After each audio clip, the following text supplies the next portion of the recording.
and welcome to the Tabletop Games blog topic discussion. Play styles. We all play games for different reasons and we all approach them differently. In fact, we may play the same game differently on 2 different days just because we're in a different mood. However, I'm not talking about playing a different strategy or choosing a different character, or even just playing with a different player color. I'm talking about something different altogether.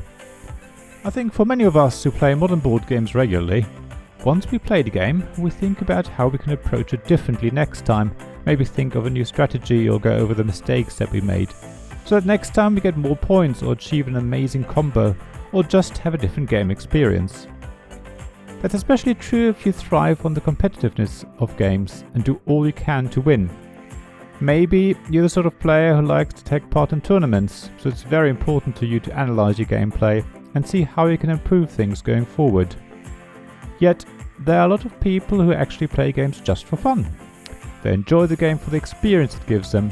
They are the sort of people who might even make up a story of the character as they progress through a game, even if the game itself is a worker placement game with no theme.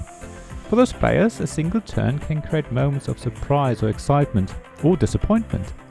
They get the emotional reward from how the game unfolds, rather than from winning.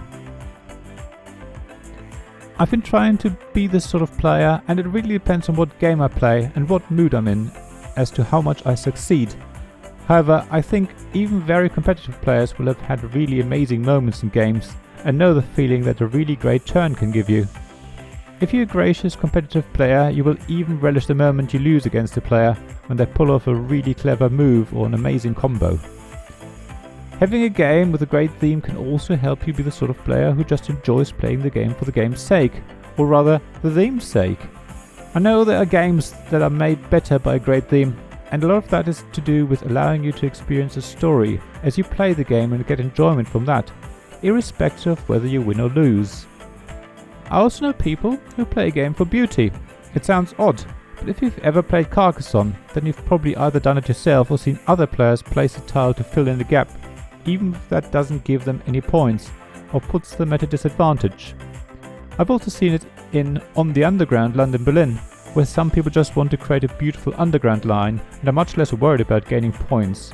It's all about aesthetics. Another set of people play to learn.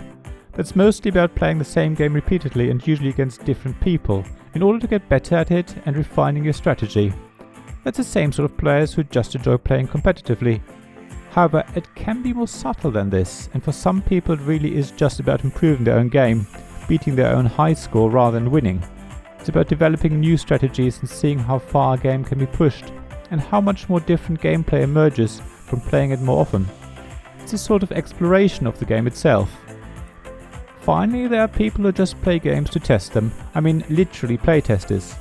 The approach to playtesting is often quite different to a normal playthrough of a game. Playtesters need to think about what works and why. These people are often designers themselves who can think about different approaches to implementing a mechanism. Of course, there are also blind playtesters who aren't usually game designers, because this is much more about checking whether the rules are clear, whether the gameplay works and what experience everyone around the table has. So there's a wide range of ways people play games and a selection of reasons and aims. What do you try to get out of playing a game? Is it for fun or to win? Does your attitude change from game to game and day to day? Do you play differently with different people? Please share your thoughts in the comments below. I'm sure there are more ways of playing games I didn't cover in this article. Thank you for listening to this Tabletop Games blog topic discussion podcast. Please check the description below for links mentioned in this episode, as well as to the written version of this article on the blog. If you enjoyed this episode, please subscribe, give us some stars or leave a review.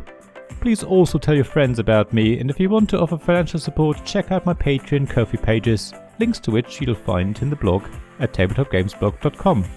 So thank you again for listening, and I hope to see you again soon. This podcast is made possible by the generous help from my Patreon supporters: Royal Patron Sean Newman, the UK half of Gamelot, Castleguard David Miller of Subquark Publishing, Dice Masters James Naylor, publisher of Magnate First City, and Paul Grogan of Gaming Rules, and Shining Light Robin Kay of Rune Sky Games, Sarah Reed of Resourceful Games, Tim Vernig, and Richard Simpson of We're Not Wizards.